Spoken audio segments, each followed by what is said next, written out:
자, 오늘 하나님께서 저희들에게 주신 말씀은 구원의 여망이 다 없어졌더라 하는 설교 제목으로요. 사도행전 27장 1절서부터 20절까지 말씀이 되겠습니다.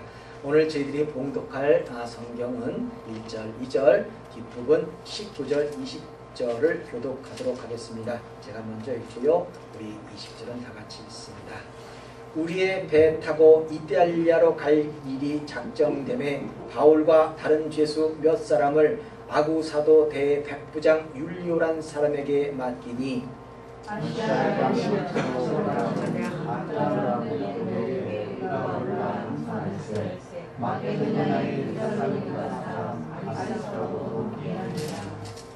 사흘째 되는 날에 배의 기구를 저희 손으로 내어 버리니라. 여러 날 동안 해와 별이 보이지 아니하고 큰 풍랑이 그대로 있음에 구원의 여망이 다 없어졌더라. 아멘. 자, 우리 다 같이 반갑게 인사 나누겠습니다. 주위 분들 보시고요. 예수님 이름으로 사랑합니다. 예수님 이름으로 사랑합니다. 나오셨습니다. 예수님 이름으로 사랑합니다. 자, 일주일의 삶이 평안하셨습니까? 아멘. 평안하시기 바랍니다. 우리는 기쁘고 평안해야 합니다. 성도가 하나님을 의지한다고 할 때 심령이 평안해야지만, 우리가 하나님을 의지한다고 하잖아요. 그렇다면 심령이 평안해야지만 진정으로 하나님을 의지하는 삶을 살고 있는 겁니다. 시편 146편 3절 말씀을 보시게 되면 이런 말씀이 있어요. 방백들을 의지하지 말며 도울 힘이 없는 인생도 의지하지 말지니라고 기록되어 있습니다. 그런데 이것이 여의치 않은 것 같습니다.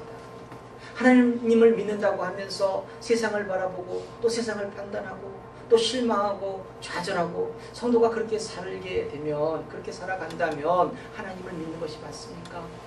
생각하시지요. 스스로 한번 생각해 보시기 바랍니다. 내가 지금 말하고 있는 것이 성도가 하는 말입니까? 내가 지금 생각하는 것이 성도가 가지고 있는 오직 예수라는 그 프레임으로 보는 것 같습니까? 이런 것들이 예배의 현장에서는 맞는 말이 되고 삶의 현장에서는 전혀 고려되지 않는다면 여러분들은 성도가 맞습니까? 이 문제는 아주 중요한 부분입니다.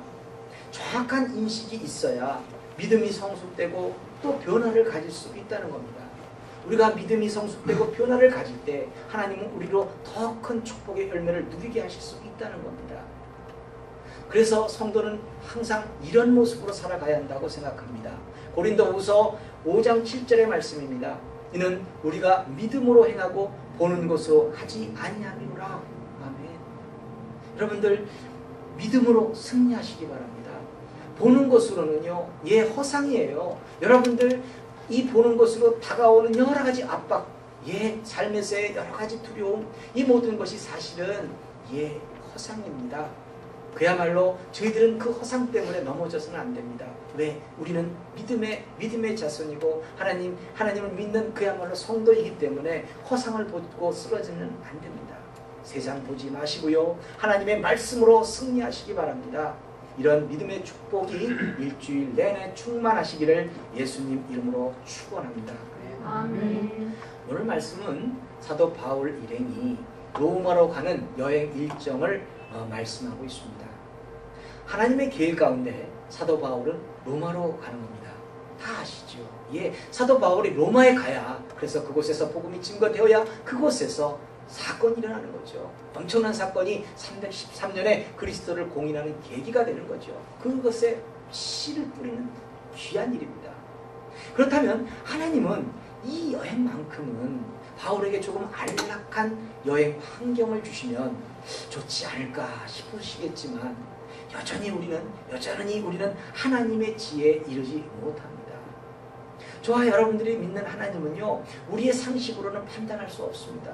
그렇지 않습니까? 아니, 바울이 하나님의 일을 위해서 저렇게 로마로 가고 있는데 좀 뭔가 편안한 여행 일정을 주시면 좋지 않겠냐는 거죠. 누가 뭘 할 사람이 없는 거거든요. 우리의 상식으로 판단할 때 그렇다는 겁니다. 그런데 우리의 상식으로 판단에 밖에 있는 분이 하나님이세요. 전도서 8장 17절 말씀을 보시게 되면은 하나님의 모든 행사를 살펴보니 해 아래서 하시는 일을 사람이 능히 깨달을 수 없도다. 사람이 아무리 애써 궁구할지라도, 궁구가 뭐죠? 왜 막 궁리하고 생각하는 거예요? 할지라도 능히 깨닫지 못하나니 비록 지혜자가 아노라 할지라도 능히 깨닫지 못하리로다. 예, 하나님의 계획을 깨닫지 못하기 때문에 누구도 이렇쿵 저렇쿵 말할 수도 없는 거예요. 모릅니다. 모릅니다.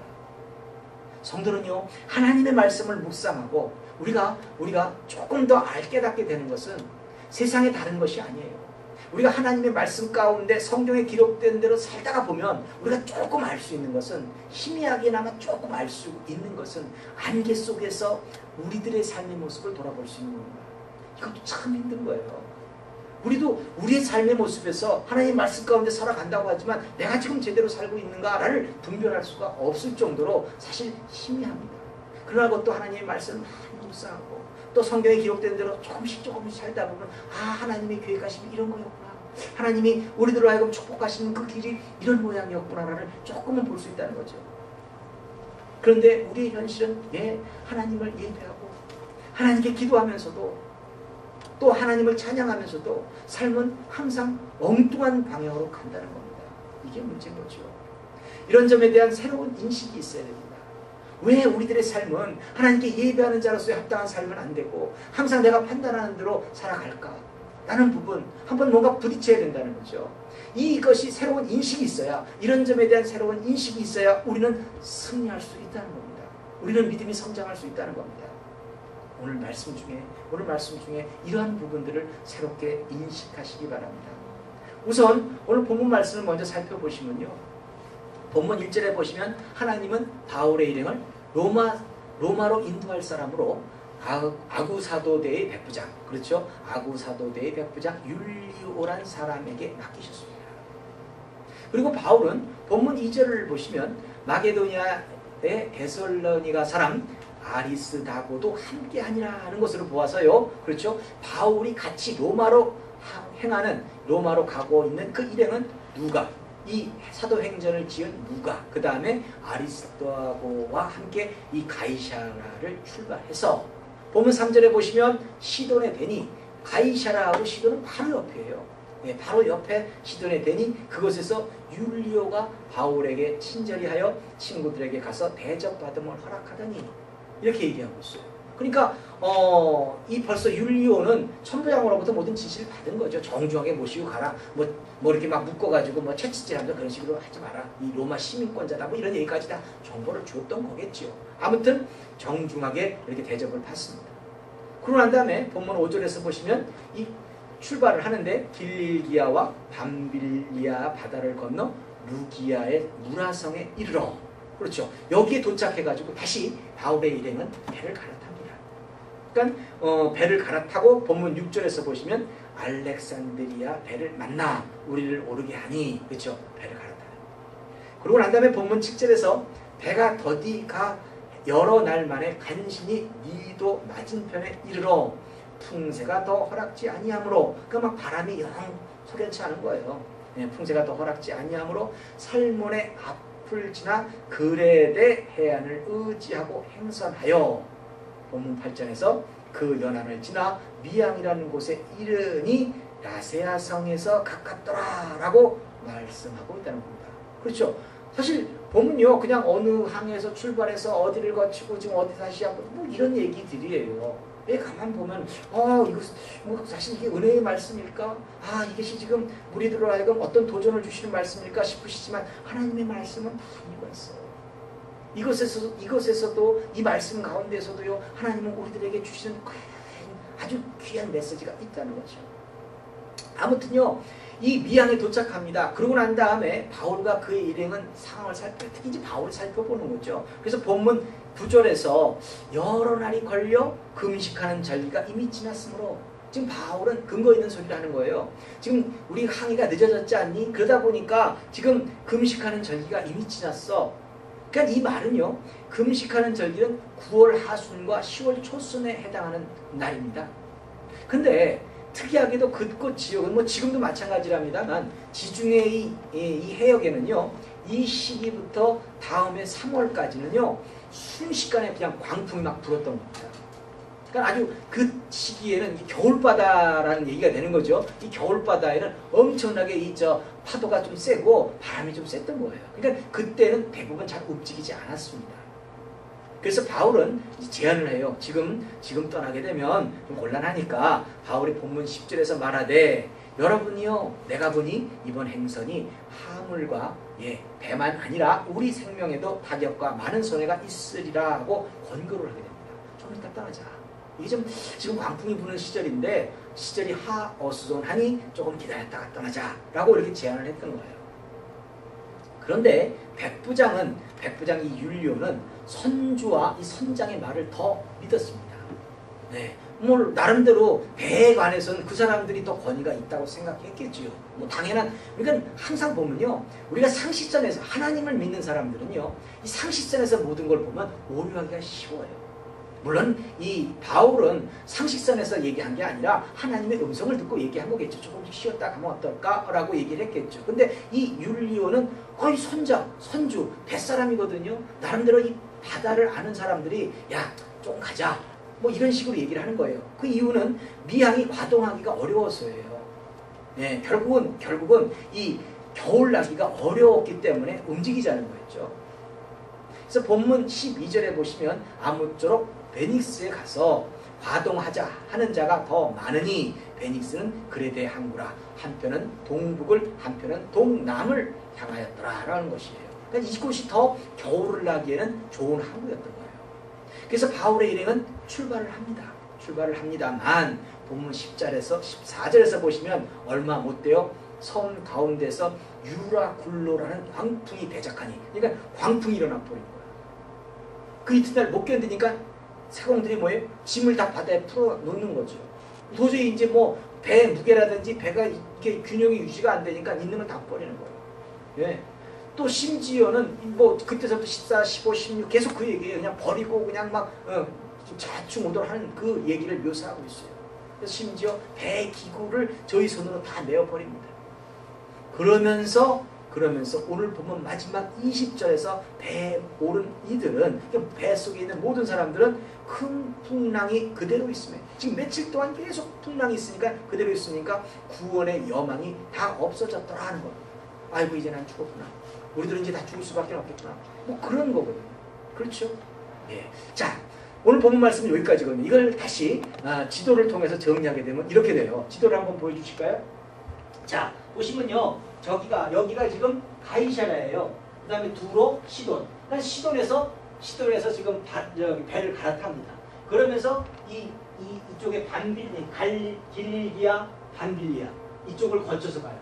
왜 저쪽에서 바로 이쪽 여기가 지금 로마니까 이쪽으로 가면 될 텐데라고 싶으실 거예요. 그렇지만 지금 같으면 뭐 그렇게 가지만 그때 당시는 배가 워낙 좀 위험했거든요. 그러다 보니까 항상 배 운행이 연안을 따라가요. 왜 연안을 따라가냐면 배가 혹시나 바람에 뒤집히게 되면 좀 헤엄을 쳐서 이 육지에 도달할 수 있는 그 살 확률이 좀 있으니까. 여기에서 땅 떨어지면 어떻게 되죠? 아이고 죽었어죠 뭐. 그러다 보니까 항상 이렇게 연안을 따라서 이렇게 가게 되는데, 자, 그래서 이 두로에 거치는 거예요. 여기 두로에 딱 거치는 거죠. 이 두로에 딱 도착해서 또 배를 갈아타요. 여기서 알렉산드리아를 갈아타고서 쫙 이쪽을 딱 거쳐서 여기 배를 거쳐서 딱 오는 거예요. 이 정도에서 움직이려고 생각했는데 바람이 어수선해져 버렸어요. 광풍이 불기 시작했어요. 그러니까 급한 마음에 여러 날을 걸려가지고 돌고 돌아가지고 안전하게 해서 돌아서 온 데가 여기가 미항이에요. 이 미항에 딱 도착하자마자 여기는 과동하기가 어려워서, 지금 와서 겨울 나기가 어려우니까 시간을 많이 이제 소모했고 과동하기는 어려우니까 이 베니스가 바로 옆에 있어요. 그렇죠? 요 바로 베니스 옆에, 요 옆에 가는 것도 참 하나님이 허락하지 않았으면 안 되는 거예요. 여기서 떠나자마자 광풍이 일어버려요. 그러고 난 다음에 계속 이 광풍에 밀려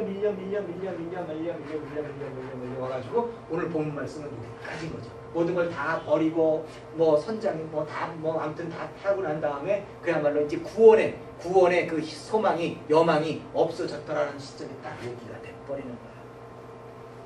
자, 오늘 지도로 정리하니까 좀 이해가 되시죠? 앞에 그 계속 20절까지 계속 지명만 나오다 보니까 지도를 보지 않으시면 좀 이해하시기가 조금 좀 그러실 것 같아서 제가 이 지도를 펴보드렸는데 그 성경에 말씀하는 내용은 바로 그겁니다. 자, 오늘 본문만으로 보면요, 바울 일행이 로마로 향하는 여행 일정에서 당하는 고난의 현장을 소개하고 있는 겁니다. 서두에서도 말씀드렸습니다만 바울의 일행은 하나님의 계획 가운데 로마로 가야만 합니다.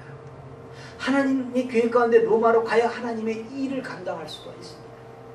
그 길이 하나님의 뜻이라면 조금은 편안하고 그리고 안전하게, 좀 안전하게 가게 하셔도 좋지 않겠습니까? 여러분들은 그런 생각 안 드세요? 대체 하나님의 일을 하고자 하는데, 하나님의 일을 위해서 가는 사람들인데 조금 편안하게 보냈으면 얼마나 좋을까? 이런 맥락에서요, 저와 여러분들이 하나님을 믿고 하나님의 계획 가운데 살겠다고 하는데, 그렇지 않아요? 지금 이 순간 하나님을 믿어서 어떻게 하시는 거예요? 하나님의 일을 하겠다는 거 아닙니까? 하나님 말씀 가운데 살아가며 하나님의 일을 하겠다고, 하나님이 그 부르심에 감사하고 열심히 순종하겠다는 거 아니에요? 그렇다면 조금은 덜 고생스럽게, 조금은 좀 편안하게 그렇게 가게 하셔도 되지 않을까요? 같은 맥락이라는 거죠. 오늘 본문을 통해서 저와 여러분들은 이런 점을 한번 묵상해 보셔야 합니다. 대체 왜 하나님의 계획 가운데 살아가도 성도에게는 고난은 있습니까? 결론적으로 말하면요, 인생이란 자신이 가고 싶은 대로 가는 것이 아니라 가는 대로 가는 것이 인생이에요. 예. 오늘 말씀대로라면 과동하기가 이 베니스 항이 좋다고 해서 별로 미양하고 베니스하고 바로 거기 옆에 붙어 있잖아요. 예. 그래서 그곳에서 내 생각과 내 방법대로 지냈으면 좋겠지만, 저기가 겨울을 나기가 참 편안하니까 좋겠지만, 그렇지 못하는 것이 인생이라는 거죠. 내가 가고 싶은 대로 끌고 가는 것이 인생이 아닙니다. 내 마음대로 살 수 있는 것이 인생이라면 내 마음대로 살 수 있는 것이 인생이에요. 그렇다면요, 우리는 어때요? 제일 먼저 뭐 할까요? 우리는 안 죽어도 될 겁니다. 제일 먼저 누구라 할 것 없이 우리는요, 이 땅에서 죽지 않는 것을 선택할 겁니다. 그러나 우리는 어떻게 돼야 돼요? 죽어야 합니다. 그게 죽어야 돼요. 인생이 내가 선택할 수 있는 것이라면 모든 사람의 사업이 잘 될 겁니다. 그렇잖아요? 제가 하는 사업, 잘 되게 해주세요. 내가 재벌되게 해주세요. 그래서 재벌되면 하나님 내가 할 수 있는 거라면 뭐든지 다 되겠지요. 그러나 인생은 내가 원하는 대로 움직여지지 않는다는 겁니다. 이런 맥락에서 인간관계에서도 마찬가지예요. 내가 생각하는 대로 그 사람이 움직여주는 것이 아닙니다. 자식도 내 마음대로 못해요. 며느리는 더 안 돼요. 형제 아니죠. 안 돼요. 누구도 내 마음대로 되는 게 아니에요. 이런 점들을 너무나 많은 사람들이 너무나 잘못 생각하고 있습니다. 내 인생은 내가 끌고 가는 것처럼 보입니다만 그러나 절대 아니라는 거죠. 많은 사람들이 내 인생은 내가 결정하고 사는 것처럼 생각합니다만 그러나 그 잘못된 생각을 그렇게 많이 할수록 불행은 계속된다는 거예요. 빨리 돌아오시기 바랍니다. 생각과 보는 관점을 바꿔야 합니다. 그래야 내가 편해지는 거예요. 말 안 듣는 내 자식 가지고 어쩌고 저쩌고 해도 분나는 건 나예요. 화나는 건 나거든요. 그런 거예요. 같은 맥락에 주변에 있는 많은 사람들, 같은 직장의 동료서부터 시작해가지고 인간관계에서 안 되는 인간관계 그걸 가지고 어쩌고 저쩌고 해도 안 되는 거예요. 그냥 안 되는 건 어쩔 수 없는 거죠. 그걸 가지고 뭐 어떻게 해요? 나만 더 속상한데 나만 계속 더 불행해지는 거예요. 그것 때문에. 내 인생은 절대로 내 마음대로 되는 것이 아닙니다. 내가 가고 싶은 대로 가는 것이 아닙니다. 어쩌면 이 유라굴로라는 광풍을 만난 이 배처럼, 알렉산드리아 이 배처럼 우리는 할 수 없이 끌려가고 있는 건지도 모른다는 거죠. 우리는 여기서 우리는 하나님의 음성을 들어야 하는 겁니다. 성도이니까요. 여기서 그야말로 내 마음대로 될 수 없는 이곳에서 하나님의 그 음성을 들어야 우리는 그야말로 기쁨과 평안함 속에서 모든 걸 이룰 수 있다는 거예요. 인생에서 겪게 되는 풍랑은 하나님의 사람으로서 하나님이 우리를 높이시려고 하는 과정이라는 거예요. 이게 포인트예요. 여러분들이 어떤 풍랑을 만나든지 그 풍랑을 하나님의 말씀 가운데 승리해냈을 때 하나님은 여러분들을 높이시려고 하는 거예요. 하나님은 여러분을 높이셔서 크게 사용하시려고 하는 거예요. 내가 지금 당하고 있는 인생의 어려움이 나로 하여금 좌절하게 만들지만 그 좌절에 빠지면 그 초점에 맞아 떨어져 버리면 내 인생은 아주 그야말로 힘든 인생이 되는 거예요. 속상한 인생이라고 하는 거죠. 쉽게 표현하면 더 노골적으로 표현하면 내 팔자는 왜 이래 이렇게 나오는 거예요. 하지만 하나님은 여러분들에게 그러한 좌절된 마음을 주려고 하는 게 아니라 그것을 이겨낼 때 높이 쓰시고자 한다는 거죠. 높이 쓰시려고 한다는 거죠. 역사에는 if라는 것이 없다고 합니다. if가 뭐죠? 만약이라는 거예요. 만약에 이렇게 되었다면, 만약에 역사가 이렇게 됐다면, 뭐 이것을 말하는 거예요. 근데 그 if라는 게 없지요. 역사는 있는 그대로 팩트대로 그대로 흘러나오는 거예요. 만약에 이런 것이 있다고 우리가 가정해서 요셉의 인생을 다시 한번 조명해 보자고요. 만약에 우리가 요셉의 인생을 조금 다른 측면으로 한번 생각해 보시기 바랍니다. 만약에 요셉이요, 하나님이 주셨다는 꿈을 꿨어요. 부모도 형제도 그 꿈을 듣고 난 다음에 너는 과연 우리가 존경을 할 만한 그런 사람이구나. 우리에게 존경을 받을 만한 사람이다. 그렇게 인정하면서 그저 내버려 두었다면 애굽의 총리가 되겠습니까? 될 수가 없죠. 애굽으로 가야 되는데 그 자리에서 있어서 뭐가 돼요? 아무것도 안 되죠. 결국 하나님이 쓰시는 한 인생은 형제들에게 팔려서 종이 돼서라도 애굽으로 가야만 했다는 겁니다. 애굽으로 가야지만 뭐가 이루어지는 거죠. 그곳에서 요셉은 나름대로 삶의 모습이 뭐예요? 하나님 말씀 가운데 살았어요. 그곳에서 인정을 받아요. 비록 종살이지만 그곳에서 최선을 다해요. 성실함을 인정받고 지혜로움을 인정받고 또 여기 말씀을 봤을 때 그래요. 항상 하나님과 함께 하셔서 형통으로 살아간다고 합니다.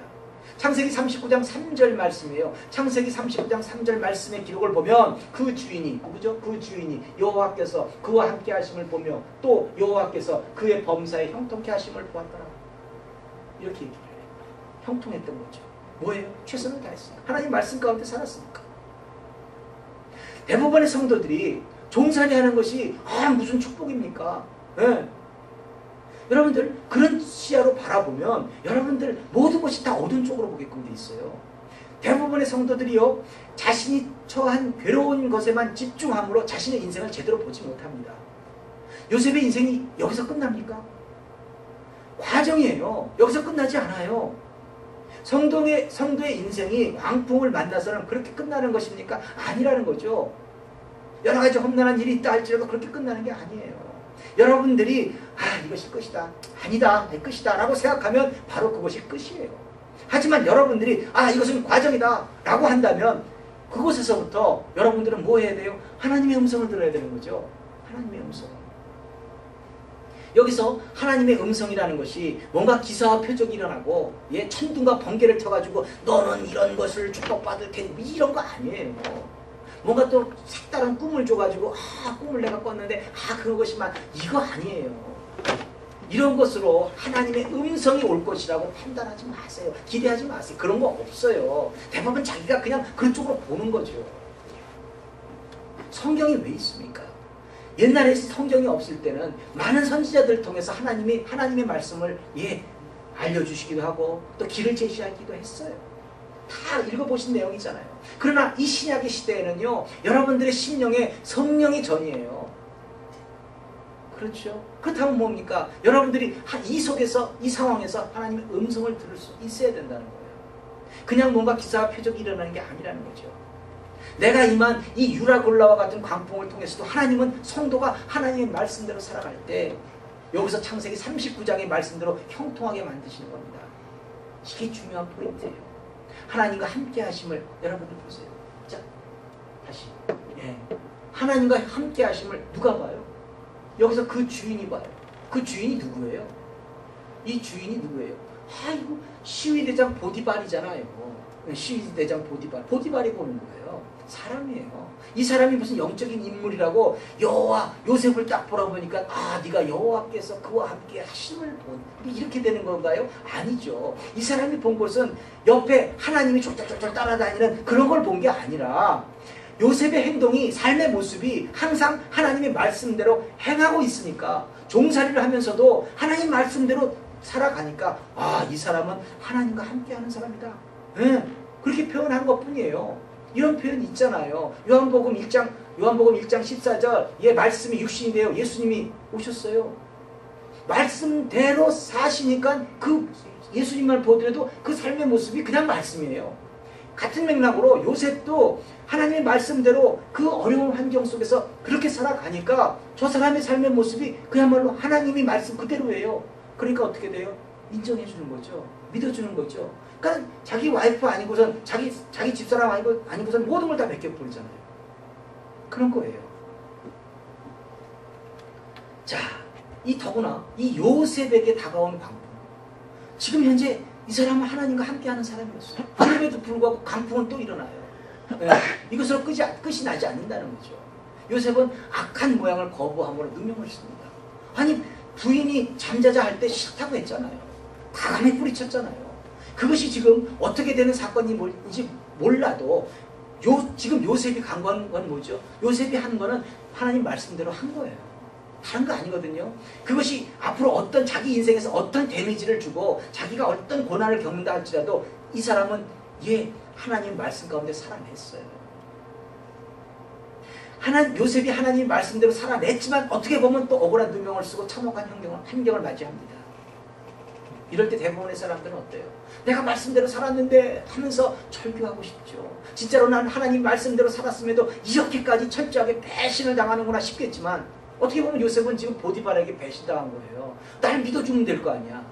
그렇지 않습니까? 보디발이 너는 그럴 놈이 절대 아니지 라고 믿어주면 될 텐데 아니죠. 옥으로 보내요. 옥살이를 해요. 이게 하나님의 계획이 있으니까 가는 거죠. 네. 요셉은 자신이 원하지 않는 그 환경 속에서도 항상 하나님의 말씀대로 살아감으로 여전히 그 옥살이에서도 형통한 자가 됐더래요. 창세기 39장 23절의 말씀에서 전옥은 그의 손에 맡긴 것을 무엇이든지 돌아보지 아니하였으니 이는 여호와께서 요셉과 함께 하심이라 여호와께서 그의 범사에 형통케 하셨더라. 대체 이 전옥이라는 이 간수가 요셉이 성실하게 일을 잘하니까 쟤는 한번 맡기면 다 아주 그냥 철두철미하게 잘할 애야 하니까 뭐예요? 돌아보지도 않았대요. 그것이 이유가 뭐예요? 하나님과 함께 하심. 하나님 함께 하심이라는 게 뭐예요? 말씀대로 사는 거라니까요. 하나님이 졸졸졸 따라다니는 게 아니에요. 하나님의 바쁘신 분이 그 옥살이까지 쫓아와가지고 요셉을 졸졸졸 쫓아다니냐고요. 그렇죠. 여러분들이 생각하는 관점, 보는 관점을 정확하게 다시 한번 해보세요.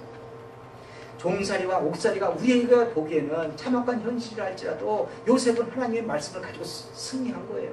하나님의 말씀을 가지고 승부를 본 거예요.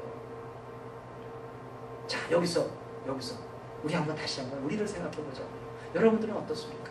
예배를 드리는 성도지요. 기도를 올리는 성도 맞지요.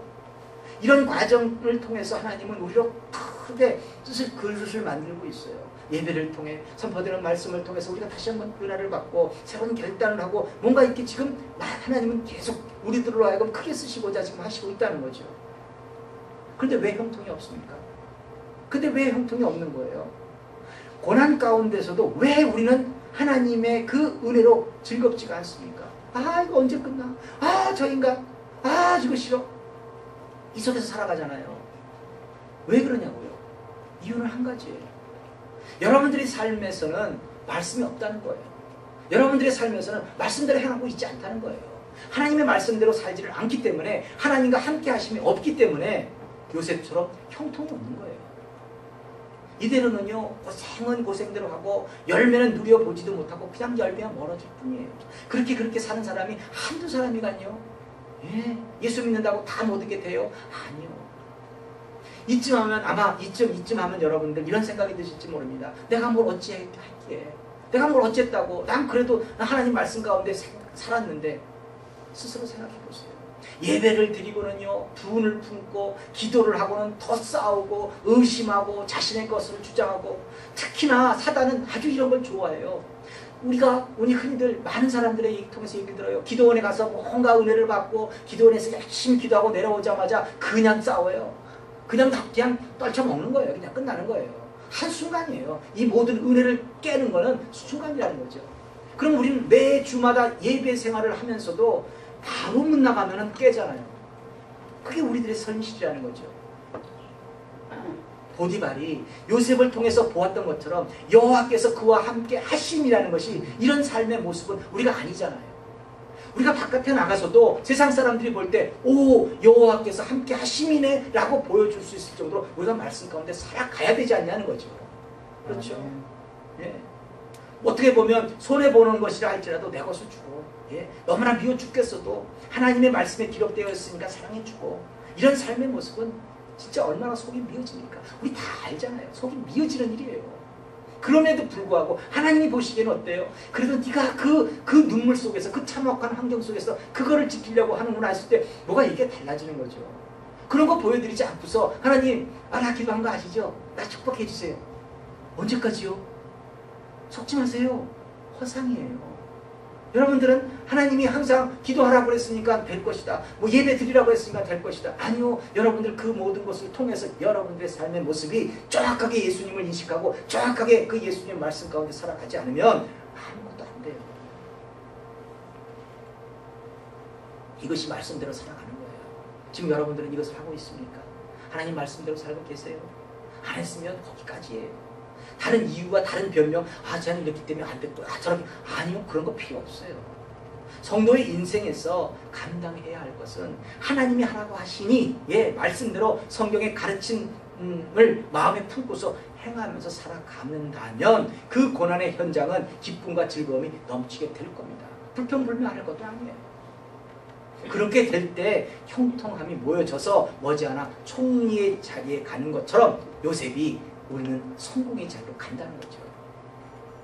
이런 거 참 여러 가지 모양으로 은혜 까먹는 거 참 많아요. 부부지간이라도 그래요. 제가 일전에도 말씀드렸습니다. 우리 할아버지 할머니 맨날 그 이불을 덮어 쓰시고 그냥 첫에서부터 마지막 애까지 그 며느리까지 그냥 씹어대는 모습 저 보면서 자라났어요. 사실 부부지간에도 성도 말씀 가운데 바로 서지 않으면 같이 동시에 추락해버리는 거예요. 그냥 통상 있는 대로 걔네들이 그랬으니까 그것을 말하는 것이 뭐 어쩐데 라고 생각하실지 모르지만 그것이 죄라니까요. 그 미운 사람을 위해서 기도하는 것 왜 모든 것은 다 뭐예요? 말하고 수근수근 하는 것 모든 자체가 다 죄가 돼버려요. 말씀대로 안 사는 거예요. 요셉이 시위대장 보디발 날 말이야 그렇게 잘 인정한다고 하면서 왜 감옥을 보내? 해가지고 될 일이 아니라는 거죠. 그렇죠? 참 이런 면에서 저는 그래요. 저는 그 할아버지 할머니를 이렇게 어렸을 때부터 보고 자라서 그런지 모르지만 아무튼 저는 우리 장로님하고 권사님 항상 버스 타고 같이 가다 보면 항상 얘기 듣는 게 제가 참 멋있다 하는 얘기는 장로님 거기까지입니다 하고 딱 막아줘요. 뭐가 더 나가려면 우리 권사님도 그렇고 장로님도 그렇고 권사님 말씀에 뭐 이렇게 하면 막아주시고 난 그게 너무 좋은 거야. 그런 거거든. 그렇게 서로가 뭔가 해야지 이게 옆에 사람 보고 그 인간이면 어째요? 그러니까 맞아 그 인간이 하고 서로 맞장구 쳐가지고 하고 욕해 돼버리면 그거 어디까지 가려고요? 어디까지 가겠어요? 네, 그렇죠. 참 그런 부분에서는 나는 우리 장로님 권사님 너무 우리 교회에 귀감이 돼가지고 난 너무 좋아요. 조금 속상해도 속이 상해도 하나님의 말씀을 통해서 삭혀야 되는 거예요. 이 두 분들은 잘 삭히시더라고요. 이런 것이 우리에게 도전이 된다는 거죠. 그런데 제가 제일 속상한 거는 이곳에서 이렇게 훈련을 받고 떠난 많은 사람들이 있어요. 물론 그 사람들은 직접 나한테 연락은 안 하지만 나름대로 다 이렇게 들려오는 소리도 있고 뭐 그래요. 참 이 믿음이 없는 이 사람들 속에 그냥 섞여버려요.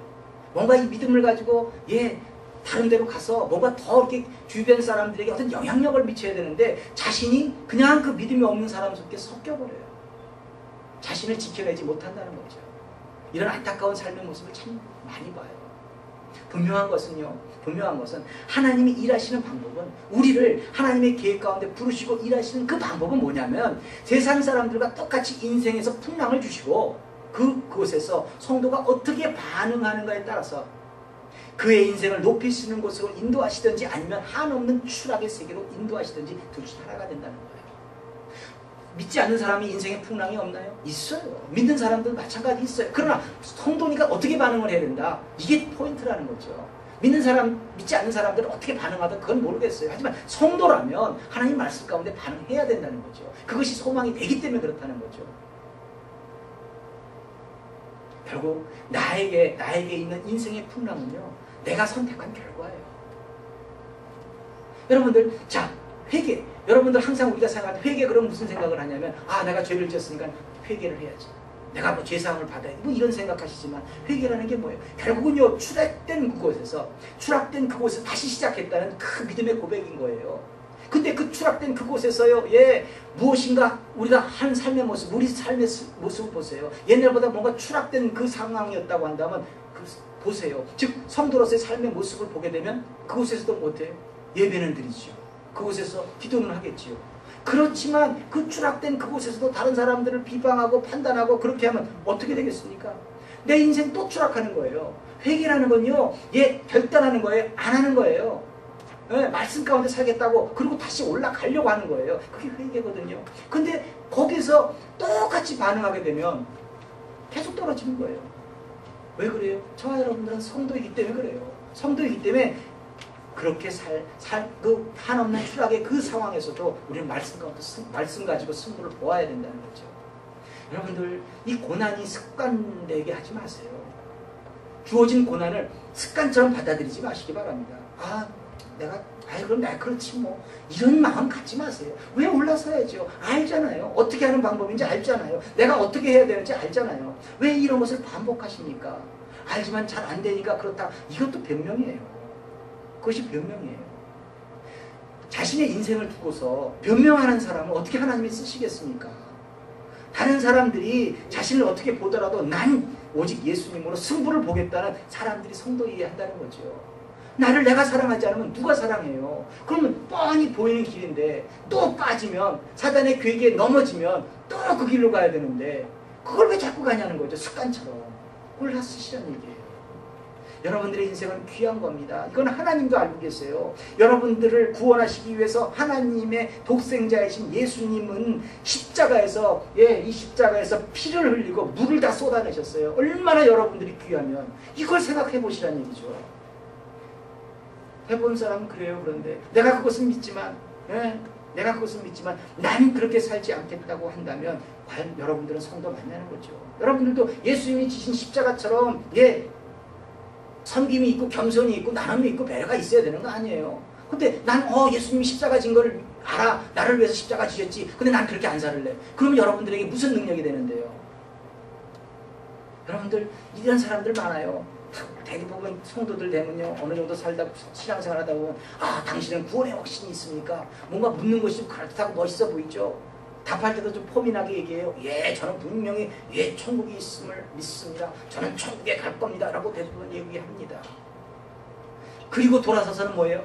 난 확실하게 난 천국 갈 걸 믿지만 저 사람은 천국에 갈지 모르겠습니다. 뭐 이렇게 한다면 그 사람은 구원의 확신은 있는지 모르지만 하나님 말씀대로 살아가는 것이 아니라는 거죠.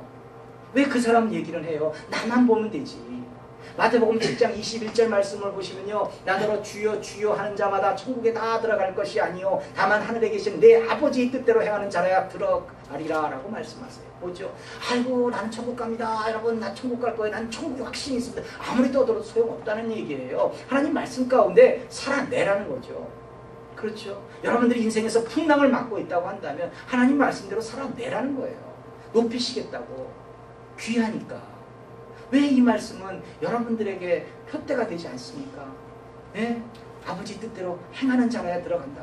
이 말이 여러분들의 삶의 모습에서 가지고 계세요. 내가 먼저 아버지 뜻대로 하면 되는 것을 왜 남을 판단해가지고 그냥 동시에 자신을 추락시켜버리는지 모르겠어요. 그냥 모른 척하고 넘어가도 되는 일들을. 지금 삶의 현장에서 아버지 뜻대로 행하는 것이 무엇인지 그것을 꼭 찾아보시기 바랍니다. 내가 저 인간 만나서 뭐 팔자가 더러워졌다고 할 때 그게 뭔 도움이 돼? 아무것도 도움이 안 돼요. 네, 이 일은 시작하지 말아야 했어. 나는 여기 오지 말았어야 됐어. 지금 그게 무슨 도움이 돼요? 그게 무슨 도움이 되냐고요. 그렇죠. 지금 이곳은 떨어진 곳이에요. 인정하세요. 떨어진 곳이라면 추락한 곳입니다. 올라가야 하잖아요. 왜? 하나님이 사랑하신다고 했으니까.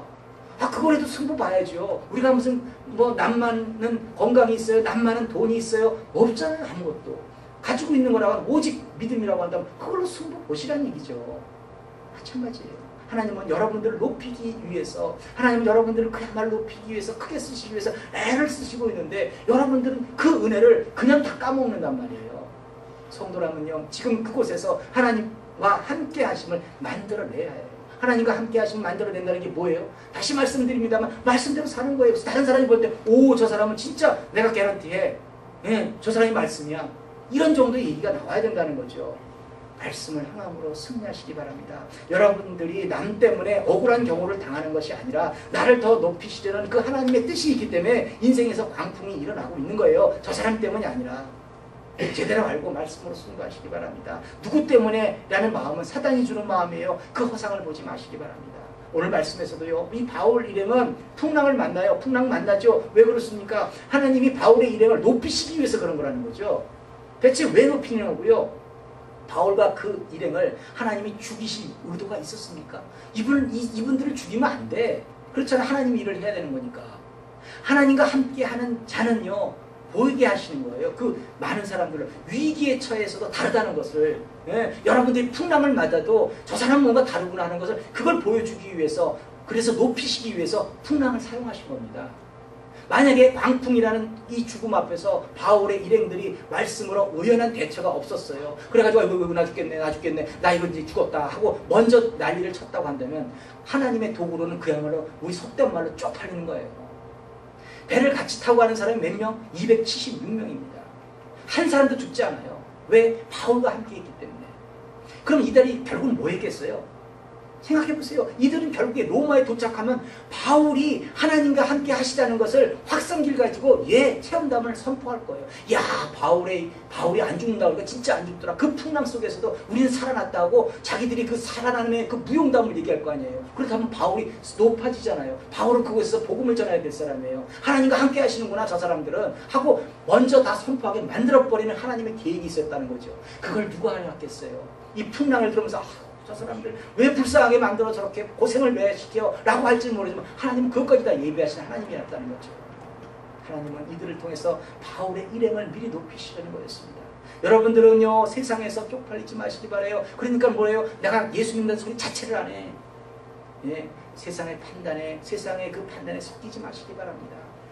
저와 여러분들을 향한 하나님의 분명한 의도는 여러분들의 삶을 높이시려는 것에 있다는 것을 잊지 마시고요. 오직 말씀대로 행함으로 성공하시는 축복이 충만하시기를 예수님 이름으로 축원합니다. 아멘. 기도하겠습니다. 하나님 감사합니다. 저희들로 하나님께서 쓰시고자 높이시려고 하는데 저희들은 그것을 깨닫지 못합니다. 그저 저희들의 삶의 모습을 통해서 말씀 가운데 승부를 걸어야 됨에도 불구하고 항상 우리는 말씀을 지키지 못함으로 추락합니다. 하나님, 그곳에서 다시 한번 결단합니다만 예전과 똑같은 생활 속에서 아무것도 하지 못합니다. 우리를 사랑하셔서 예수님을 보내주신 그 은혜를 알면도 불구하고 우리는 우리를 사랑하지 못하는지 모르겠습니다. 왜 우리는 우리를 사랑하지 못해서 이 험한, 이 형통하지 못한 삶을 살아내야 되는지 모르겠습니다. 하나님, 기필코 우리가 하나님의 말씀 가운데 형통하는 삶이 되게 하여 주시옵소서. 우리로 하여금 하나님이 높이시려고 하는 그 놀라운 축복을 마음껏 받아 누리는 믿음의 일꾼들 되게 하여 주시옵소서. 감사하며 이 모든 말씀 예수님 이름으로 기도드립니다. 아멘.